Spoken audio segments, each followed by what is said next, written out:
Nous voici en face du fichier que j'ai créé pour présenter Maple et notamment le module de chimie quantique.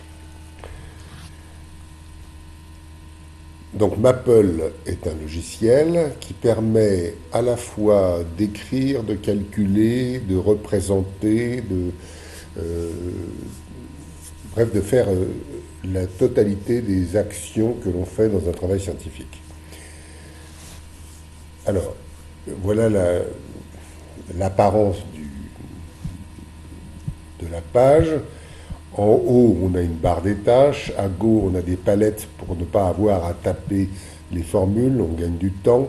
Je ne rentre pas dans ces détails aujourd'hui. Je veux simplement montrer que Maple, c'est simple, utile, et en particulier, cela permet de faire des calculs de chimie quantique. Alors, je vais grossir un peu pour qu'on voit mieux. On a ici le plan en quelque sorte. Hein. J'ai fait un zoom arrière. Donc il y aura 5 parties et une conclusion que j'ai déjà dite, mais qu'on verra. Enfin, j'espère que personne n'est trompé par cette conclusion. Maple, c'est un jouet extraordinaire. Personnellement, c'est le logiciel qui est ouvert en face de moi du matin jusqu'au soir, tous les jours de l'année. Et il satisfait tous mes besoins. Alors, pas ceux de messagerie, par exemple, mais donc écriture, calcul, voilà. Donc, on verra ce que c'est que Maple. On considérera un exemple un peu particulier parce que la résolution de systèmes d'équations, c'est en réalité ce qui permet de faire des calculs de pH. Il y aura des calculs statistiques, j'aurais pu écrire statistiques, je le corrige, facile, voilà. Et puis, on arrivera sur la représentation des molécules et sur des calculs de chimie quantique. Alors, on voit ici du texte, par exemple l'entête ici, mais on voit aussi des instructions, disons, en italique. Alors, là, si on clique dessus, on voit que le curseur est oblique et on voit une couleur bleue. On est dans une partie de calcul, alors que ici, par exemple, le curseur est vertical, il n'y a pas de bleu qui apparaît, c'est bien une partie d'écriture. Voilà. Alors, ça c'est la première des choses. La deuxième, c'est que on voit ici donc des titres. Hein, ils ont été déterminés entièrement, c'est-à-dire la fonte, la taille des caractères, l'interlignage, la couleur, enfin tout ça, exactement comme dans un logiciel de traitement de texte. Mais ce qui est intéressant, c'est que ce sont des sections. Alors une section, c'est en réalité un paragraphe, mais l'avantage, c'est qu'en cliquant sur ce triangle, on peut ouvrir la section, et alors on voit apparaître les sous-sections. Et elles-mêmes, on peut cliquer dessus et voir apparaître des sous-sections, et ainsi de suite, jusqu'à ce qu'on soit sur le texte lui-même ou sur le calcul lui-même. Donc voilà un des avantages extraordinaires, c'est-à-dire que, en fait, les documents sont parfaitement structurés. Et ça, la structure nous guide pour la pensée, donc c'est vraiment très important. Alors, ce que je vais faire maintenant, c'est donc ouvrir les sections les unes après les autres et les sous-sections les unes après les autres. Alors, on commence par la section numéro 1. Qu'est-ce que c'est que Maple? Donc, un logiciel de calcul formel. Ces calculs formels, c'est les calculs algébriques que l'on fait habituellement, mais bien d'autres choses. Et il fait tout ce dont, en tout cas, j'ai besoin. Voilà. Peut-être pas pour l'instant de la dynamique moléculaire, mais l'essentiel est là. Alors, je referme mes sous-sections pour aller les considérer. Donc, il y aura 2 sous-sections ici. Maple permet d'écrire de façon structurée et Maple permet de calculer. Alors, allons-y pour la façon structurée, mais peut-être en y voyant un peu mieux. Voilà, comme ça. Ici, on arrive sur cette partie. Alors, pour écrire de façon structurée, on utilise des sections et des sous-sections. Alors, par exemple, ici, j'ai mis les sections correspondant à un article scientifique. Il y a bien un titre, une table des matières. Ah, tiens, je m'aperçois que j'ai oublié de mettre, par exemple, les noms d'auteurs et d'affiliation. Alors, c'est facile. Je vais, dans la barre des tâches, insérer quoi? Une section, la voilà. et je vais mettre auteur, auteur et affiliation. Voilà, je referme, je mets une ligne de blanc, bon, peu importe, mais on voit ici que après, il n'y a plus qu'à taper comme on taperait dans un traitement de texte. Hein.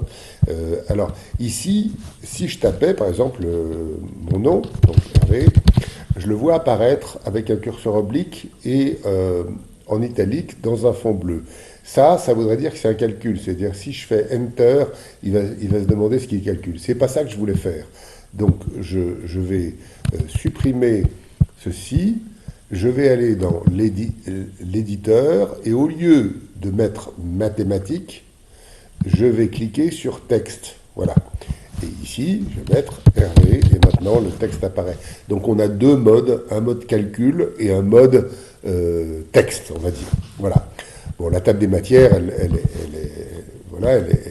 se fait tout de suite.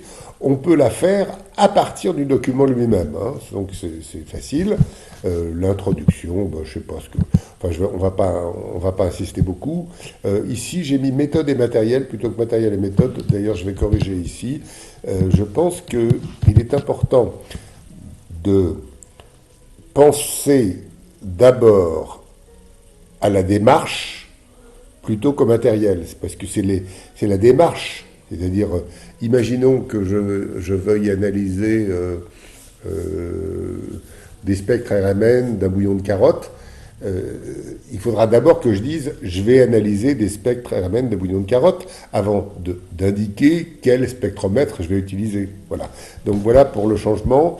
Résultat, je pense que j'ai rien mis. Interprétation et discussion. Alors, généralement, il est dit interprétation ou bien discussion. Je propose interprétation et discussion parce que ce n'est pas la même chose. Une interprétation, c'est une interprétation, c'est-à-dire qu'on a des résultats, on peut les interpréter et ensuite on peut les discuter. Conclusion et perspective, pour la même raison, je distingue les deux et référence, ben voilà. Alors, je referme ceci, je l'ai montré, c'est une façon d'écrire de façon structurée. Alors maintenant, pour calculer, j'ai préparé quelques calculs. Alors, par exemple, des calculs numériques. Alors ici, c'est donc en mode calcul, j'ai tapé 5.720, j'ai fait un slash et j'ai tapé 3.11. Bon.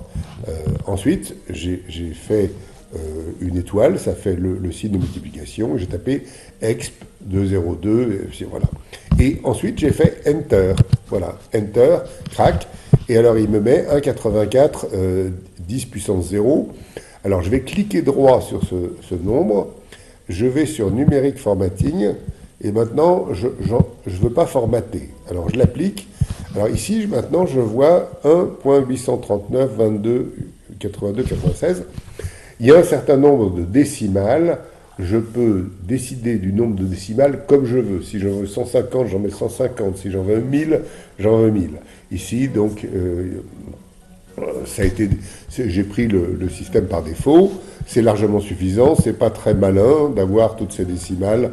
Donc, je vais revenir à mon formatage numérique scientifique, par exemple. Le voilà.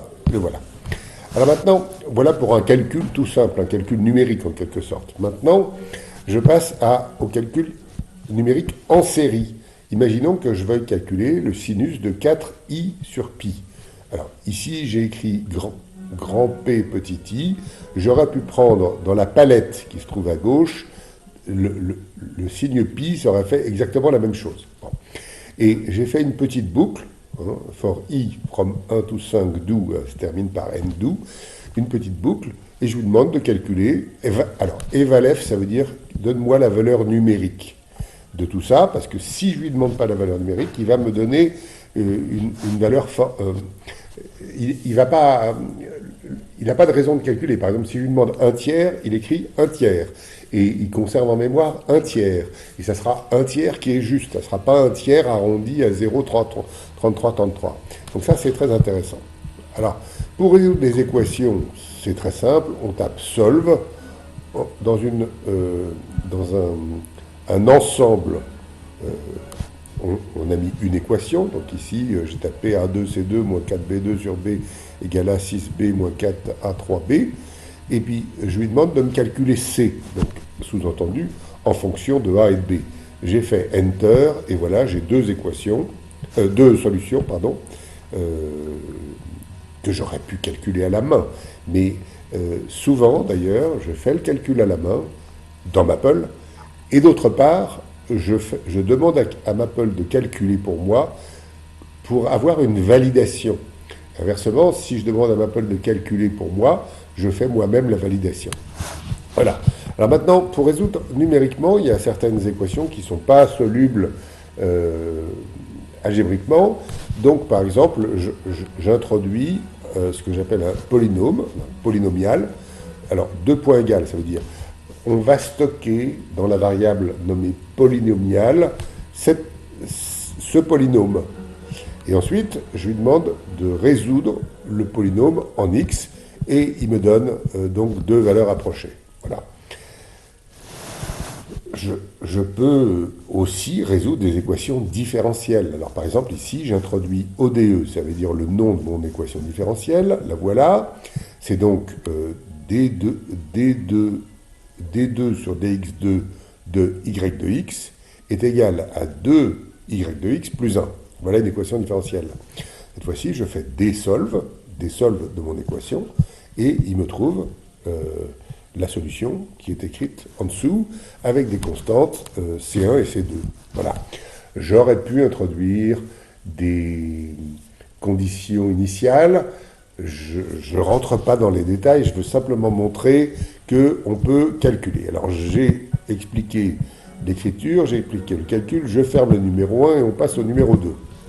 Alors, la résolution de système d'équations, on a presque compris comment ça marche. On introduit une équation 1, donc on dit équation 1, ça sera celle-ci. Équation 2, ça sera donc 2x moins y plus z égale 3. Équation 3, etc. Et on va lui dire solve le système équation 1, équation 2, équation 3, et donne-moi x, y et z. Et j'ai fait Enter, et il m'a donné x, y et z. Alors ici, je prends une toute petite précaution pour dire, j'ai terminé ma ligne par 2 points. Ça permet, alors je vais pas le faire ici, je vais mettre un point-virgule. Alors, avec un point-virgule, il affiche ma ligne. Donc, je vais mettre 3 points-virgules, comme ça. On va le voir tout de suite. 3 points-virgules, là. Ici. Voilà. Il m'a affiché mes 3 équations. Je peux décider de les afficher ou pas de les afficher. Et en revanche, ici, il faut afficher le résultat, mais je pourrais décider de ne pas afficher le résultat. Bon. Voilà. Et donc, on résout très facilement des systèmes d'équations. Alors, on va l'utiliser, par exemple, pour des calculs de pH. Bon, alors, les calculs de pH, c'est notoirement de la chimie, c'est-à-dire qu'il faut exprimer le problème de chimie, et ensuite, il faut résoudre numériquement. L'expérience prouve que les étudiants arrivent facilement à exprimer le problème de chimie, mais les erreurs sont essentiellement dans les calculs numériques, parce que les concentrations sont soit très importantes, soit extraordinairement petites.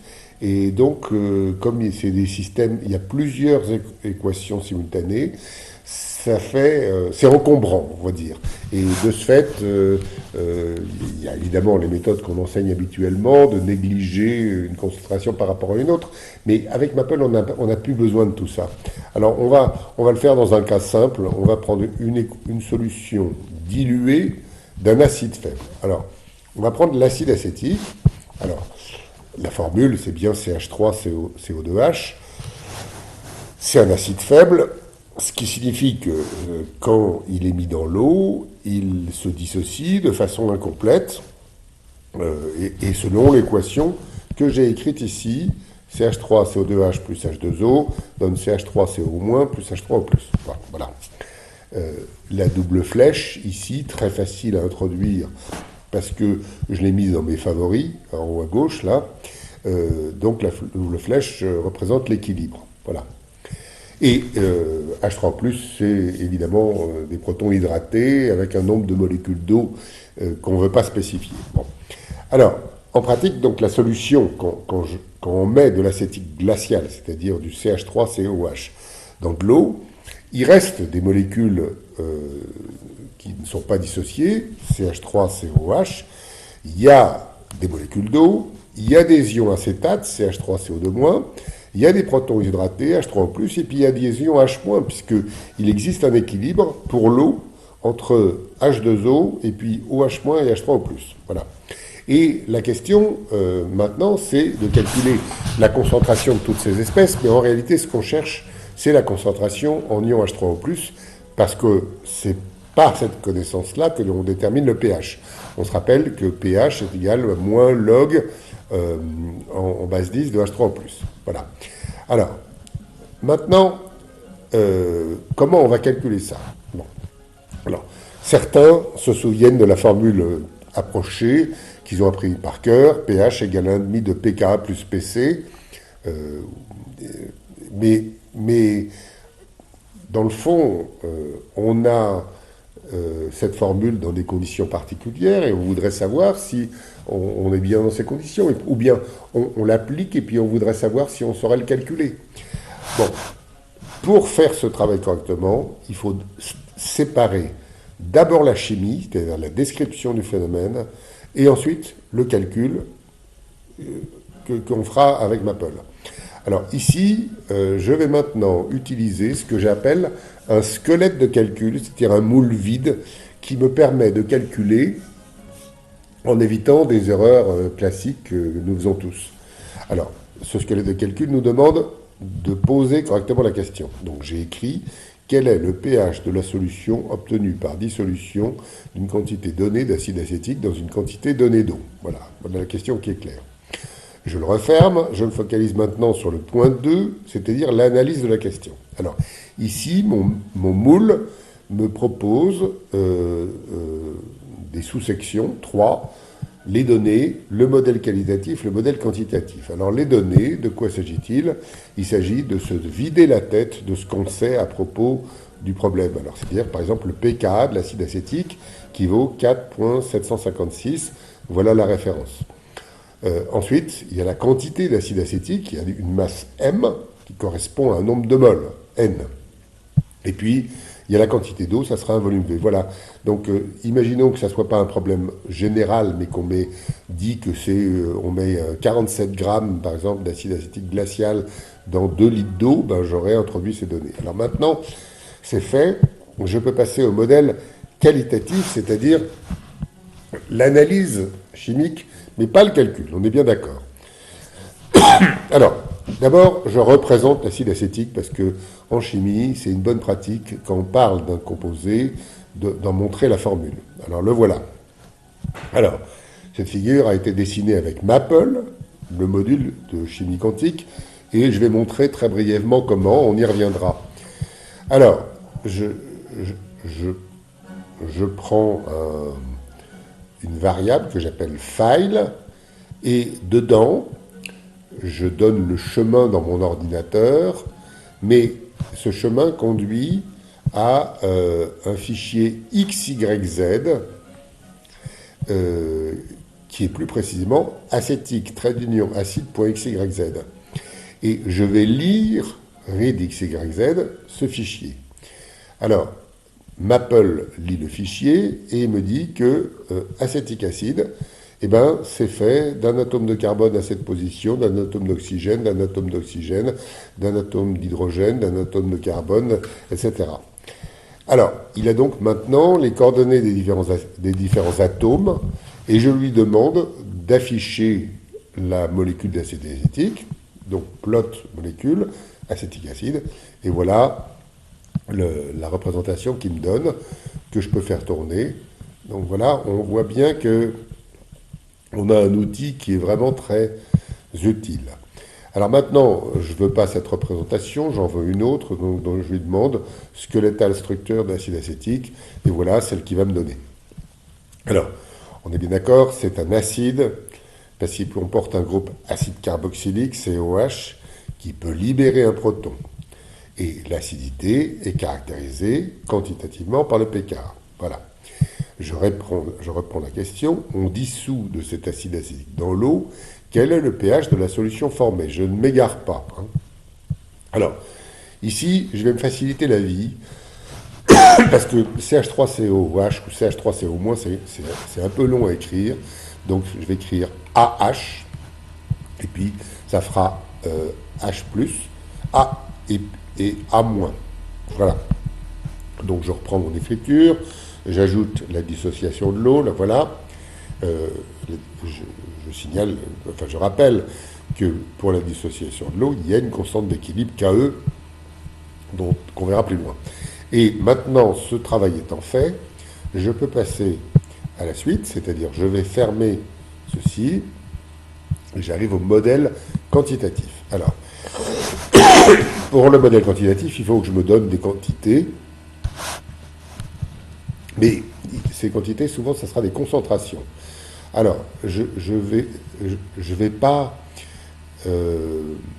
rentrer dans des détails de l'utilisation de Maple, mais ça me facilite la vie d'utiliser simplement les lettres A, B, C, D pour les espèces chimiques que je considère. Voilà. D'abord, ça m'évite d'écrire le crochet des concentrations, c'est très bien. Et puis maintenant, j'y vais. J'exprime quantitativement. Alors, qu'est-ce que ça veut dire exprimer quantitativement le modèle qualitatif qu'on a fait? Ça veut dire simplement écrire la conservation de la matière, la conservation de l'électricité et la conservation de l'énergie. Voilà. Alors, la matière, donc pour ça, c'est assez facile. Il y a donc la concentration, la voilà. J'écris que quand il y a la dissociation, ben, il y a autant de CH3COH que de CH3CO-.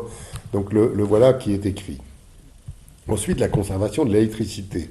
Ben, ça veut dire qu'il y a autant de charges positives que de négatives puisque la solution est neutre. Donc les charges positives, on les connaît, CH3O+, et puis les charges négatives, c'est CH3CO- et OH-. Donc l'équation, elle est toute simple, c'est l'équation numéro 2 qui est ici. Alors, la conservation de l'énergie, en réalité, c'est le pKa et le pKe pour des raisons que je ne veux pas expliquer ici, mais simplement, ça correspond à deux équations. Et ça tombe bien parce que j'observe que j'ai 4 équations et j'ai 4 inconnus. Donc, formellement, le travail est terminé. Alors, on passe maintenant, je vais fermer ce modèle quantitatif, je vais ouvrir la résolution. Alors, mon modèle me demande de chercher une stratégie de résolution, mais ici, il n'y a vraiment pas besoin. On vient de voir que tout est fini. Bon, donc, je ne m'en préoccupe pas. En revanche, la mise en œuvre, il le faut. Alors, ici, je vais montrer quelques pièges qui apparaissent quand on résout sans faire trop attention. Alors, par exemple, ici, j'ai demandé solve du système équation 1, 2, 3, 4, et je veux ABCD. Alors, Maple travaille en nombre complexe. Et donc, il m'affiche quelque chose de très compliqué. Enfin, très compliqué, il ne faut pas exagérer. Voilà. Donc, ce n'est pas exactement ce que je voulais. Alors, maintenant, je peux lui demander de calculer en nombre réel. Alors, par exemple, je peux supposer que A soit positif, B positif, C positif, D positif. Ça veut dire qu'ils sont réels en réalité. Et donc, on fait une résolution, mais on se rappelle qu'il y a 4 équations, donc il y a plusieurs solutions, donc c'est pas ça. Et on va lui mâcher le travail, on va aller beaucoup plus rapidement avec des valeurs numériques. Donc, on rentre les valeurs numériques. Et ici, on a encore plusieurs solutions. Mais il n'y en a qu'une qui nous intéresse, c'est celle où toutes les valeurs sont réelles et positives. Et la voilà. Et donc, maintenant, je calcule mon pH. Et bien, le pH, c'est 2,77. Voilà. C'est tout simple. C'est-à-dire, j'ai été un peu long parce que j'ai utilisé mon moule, mais en réalité, on a obtenu très rapidement et très facilement la chose. Alors maintenant, il faut valider. Valider et discuter. Bon. Alors, valider, on reprend la formule qu'on connaissait, mais maintenant on calcule, et on trouve 2,76,7, c'est-à-dire 2,77. Voilà. C'est une valeur approchée. Hein. mais on a bien euh, montré ici, je crois, qu'il n'y a pas à se préoccuper de la résolution numérique parce que Maple l'a fait toute seule. Alors après, dans le moule, il y a l'expression des résultats, donc on recopie le résultat. Ça, bon. Ensuite, on a introduit de valeurs numériques, c'est déjà fait. Ensuite, on peut faire des tas de choses, on peut varier, on peut faire des tas de choses, mais c'est pas l'objet, puisqu'on ne veut pas s'occuper de mon moule de calcul, on veut se préoccuper euh, de l'utilisation de Maple. Voilà. Euh, donc je renvoie sur l'utilisation d'un moule de calcul pour ceux qui sont intéressés. Moi, je vais refermer cette boîte numéro 2 pour les systèmes d'équations. Et maintenant, on arrive aux statistiques. Alors, euh, on sait que pour les statistiques, il y a des statistiques descriptives ou prédictives. Alors, euh, descriptives, par exemple une moyenne. Alors ici, j'ai écrit min, c'est une commande de Maple. Entre parenthèses, j'ai donné un ensemble de valeurs, et puis j'ai fait Enter et il me calcule la moyenne. Alors, j'aurais pu faire différemment. J'aurais pu introduire A, ça sera le crochet qui est là, et puis min de A, et j'aurais trouvé la même chose. Alors, pour un écart type, bah, c'est en anglais, Standard Deviation, et on l'a tout de suite. Bon, alors, tout ça va bien. Évidemment, Maple offre des myriades de possibilités. On risque de s'y perdre, mais par exemple, pour le calcul, le coefficient de variation, bah, c'est variation, et on vérifie que c'est bien l'écart type divisé par la moyenne. Voilà. Alors, maintenant la médiane. Bah, la médiane, c'est médiane. Les histogrammes. Alors ici, je donne un exemple pour les histogrammes. Je me suis amusé à créer une variable aléatoire répartie selon une loi normale. Bon, alors, donc, j'ai créé cette variable aléatoire. Je tire un échantillon de 100 valeurs. Donc j'ai fait sample, la variable, et puis 100 valeurs. Je donne 100 valeurs. Alors, il me donne 100 valeurs. Et il me dit que c'est pas terminé, mais il ne va pas afficher tout parce que ça prend trop de place. Alors maintenant, je vais montrer qu'on peut afficher. Alors ici, j'ai fait point plot, c'est-à-dire que ça affiche des points. On peut afficher des courbes, on peut afficher des points, on peut afficher des tas de trucs, mais ici, c'est des points. Je l'ai affiché entre 0 et 110 pour les abscisses et entre 0 et 40 pour les ordonnées. Alors, je n'ai pas recopié les 100 couples de coordonnées. J'ai juste fait cette opération merveilleuse qui s'appelle sec. Et dans sec, j'ai fait i à 1 à 100 et j'ai fait sec du couple i m de i. M de i, c'est les points qu'on avait ici. Donc pour i égale 1, ça ferait le premier point, le premier m de 1. Voilà. Et donc voilà une série de points. Alors ici, tout va bien. J'aurais pu mettre des couleurs, j'aurais pu mettre des symboles différents, des plus à la place des ronds, tout ce qu'on veut, je ne vais pas insister. Pour l'histogramme, puisque c'est ça qu'on voulait montrer, ben j'ai juste à demander histogramme. Voilà. Alors après, je peux en faire différentes représentations. Je peux calculer des tas de choses dessus, les moments. Voilà. Je passe là-dessus, je ferme ceci et j'arrive maintenant au test d'hypothèse. Alors les tests d'hypothèse, donc par exemple des tests de normalité. Alors ici j'ai créé un échantillon pour une loi normale, une dizaine de valeurs, et puis je vais faire un test de Shapiro-Wilkinson. Alors il suffit d'indiquer le test, et puis on a tout de suite, voilà. On peut faire des tas de tests, hein. On peut faire tiens, on peut faire des ANOVA, on peut faire des. Alors ANOVA, donc je prends plusieurs traitements et puis je dis, par exemple, one way ANOVA. Et puis, bon, je rentre pas dans le détail, mais il me rend des valeurs. Donc la première ligne donne le contenu de chaque colonne, la deuxième ligne donne la variation entre les groupes, la variance intra-groupe, etc. Voilà, c'est quelque chose d'assez classique. Maintenant, des prévisions. Alors des prévisions. euh, alors, par exemple, des régressions. Hein. Donc ici, par exemple, j'efface tout ce qui est dans les mémoires. Je dis à Maple, tu charges le module de calcul statistique, celui pour des affichages de deux sortes. Alors, j'introduis un vecteur. Voilà, un vecteur. J'ai donné les valeurs, ici, il les affiche. Ensuite, je lui demande de m'afficher ces valeurs avec la première, ça sera voilà ici. Et puis, je rentre un deuxième vecteur, et voilà pour le deuxième vecteur. Là maintenant, j'affiche le vecteur y en fonction du vecteur x. Donc maintenant, j'ai une courbe un peu différente. Et cette courbe-là, je voudrais l'ajuster avec une équation de type ax plus b fois exponentielle de x. Voilà. Donc je lui demande un fit, je donne l'équation, je donne les vecteurs qui m'intéressent, et puis je donne la variable que je cherche, c'est x. Voilà. Et puis je demande en option de me donner des indications sur ce qu'il a, sur la façon dont il a procédé. Et voilà, il me donne, avec un enter ici, il me donne tout de suite A, B, et les voilà ici, il les a répétés, hein, mais il fait mieux parce que il donne une caractéristique, une évaluation quantitative de l'ajustement. Voilà. Je peux afficher les résidus. C'est une bonne pratique d'afficher les résidus parce que ça nous dit comment se fait la régression.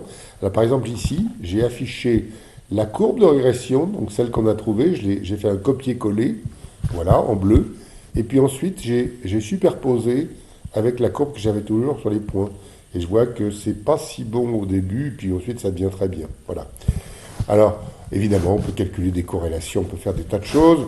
On peut faire aussi des analyses en composante principale. Alors, il faut rentrer les données, et puis ensuite, c'est tout simple. Hein. On lui demande PCA, et crac, il le fait. Voilà. Donc, il affiche, comme d'habitude, les premières composantes. Enfin, j'insiste pas. Alors, arrivons maintenant. Alors, je ferme ceci en cliquant sur le bas de cette... Voilà. Et maintenant, la représentation des molécules. Alors, on l'a déjà vu en réalité. Donc, je charge le module de chimie quantique. Je charge le fichier. Alors, par exemple, ici, j'ai pris la molécule de sotolon. Donc, j'ai été chercher dans une base de données le fichier XYZ du sotolon. Et puis, je lui dis, tu mets dans sotolon le contenu de ce fichier. Le voilà. Hein, les différents atomes avec leurs coordonnées. Je le fais afficher. Donc, voilà le sotolon. Un petit furanone. Et ici, je fais une autre représentation. Et puis une troisième, comme on a vu. Donc tout ça va très facilement, va très bien. Alors on peut utiliser d'autres méthodes. Par exemple, ici, j'ai introduit la molécule par son smiles. Et là, il a été le chercher en ligne. Alors c'est merveilleux, je représente encore les valeurs, et voilà. Maintenant, des calculs de chimie quantique. Alors ça, c'est très intéressant. Je prends un premier exemple, les charges électriques. Alors les charges électriques, ça se fait tout simplement avec une méthode qu'on doit spécifier, par exemple l'Artrefoc. Donc on prend notre sotolon, on lui demande les charges, et puis il affiche en rouge des charges entre 0 et 0,4 et les charges négatives en bleu entre 0 et moins 0,4. Et voilà. Tout ça va bien. Maintenant, les dipôles, parce que c'est important pour la chimie. Alors ici, je commence par... J'avais signalé précédemment que je pouvais afficher le nombre de décimales que je voulais. Ici, je change pour 15, parce que le module de chimie quantique me demande au minimum de 15 décimales. Là encore, je prends l'acide acétique, le voilà, je le lis, et maintenant je fais dipôle plot d'acide acétique par une méthode d'Artrefoc, et voilà ce que j'obtiens. Des calculs d'énergie d'orbitale. Alors là, ça devient vraiment merveilleux. Donc, je demande simplement de me calculer l'énergie des orbitales. Et je les représente pour l'acide acétique. Alors ça, c'est vraiment... Et ça a fait... J'introduis la commande, je fais Enter, et en 2 secondes, même pas 2 secondes, j'ai la chose. Alors on peut faire beaucoup plus avec Maple. Euh, Par exemple, je reprends le calcul avec Artrifoc, et puis j'ai des tas de résultats qui sont donc la résolution de l'équation de Schrödinger. Et par exemple, je veux afficher la densité électronique. Ben, density plot 3D, et voilà la densité électronique. Alors, maintenant, je peux sélectionner la densité électronique d'une orbitale particulière. Alors voilà, par exemple, j'ai pris orbital index numéro 22, et voilà ce que j'obtiens. Et j'en passe. Alors, je peux optimiser la géométrie, je peux faire des calculs thermodynamiques, je peux faire les modes de vibration, je peux faire tas de choses. Et voilà, je conclus.